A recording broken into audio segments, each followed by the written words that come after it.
Welcome back. Gir ગઢડામાં ગેરહાજર રહેતી આશા વર્કરને અંતે રાજીનામું આપી દીધું છે. વીટીવી ન્યૂઝે આશા વર્કરની લાલિયાવાડીનો અહેવાલ પ્રસિદ્ધ કર્યો હતો. ગીર ગઢડા પીએચસી સેન્ટરમાં ફરજ બજાવતી આશા વર્કર હિરલ મુંજાણી છેલ્લા ઘણા સમયથી ગેરહાજર હતી.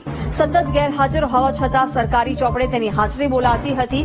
ગેરહાજર રહીને પણ આશા વર્કર વગર કામનો પગાર લેતી હતી. ગઢડાના હરમડિયા ગામની હિરલ મુંજાણી વર્ષ 2018માં આશા વર્કર તરીકે ફરજમાં જોડાઈ હતી. તેના પિતા છેલ્લા 1 વર્ષથી મેંદરડા જતા રહ્યા છે. જાગૃત નાગરિકે સપ્ટેમ્બર મહિનામાં ફરિયાદ કરતા સમગ્ર પ્રકરણ ખુલ્યું હતું.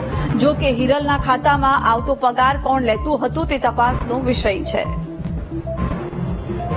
વિગતો સાથે સંવાદદાતા રાકેશ જોડાઈ ગયા છે. રાકેશ, જે ગેરહાજર આશા વર્કરનો પગાર ચાલુ હતો, આખરે તેને હવે રાજીનામું આપી દીધું છે, શું વિગત? ચોક્કસથી જિજ્ઞાસા વાત કરવામાં આવતો જે આશા વર્કર હતા એ 2 વર્ષથી છેલ્લા ગેરહાજર હતા અને છતાં પણ એમને પીએચસી સેન્ટરમાંથી પગાર ચૂકવાતો રહ્યો હતો. 2022 થી લઈને 2024 સુધી એમને પગાર ચૂકવવામાં આવી રહ્યો હતો અને આખરે એક જાગૃત નાગરિક દ્વારા એ અંગે ઉચ્ચ કક્ષાએ જાણ કરાતા આ સમગ્ર ઘટના બહાર આવી છે.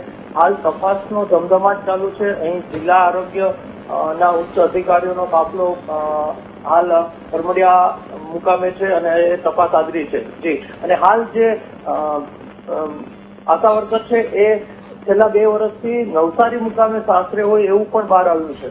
જી બિલકુલ રાકેશ, આભાર જાણકારી માટે.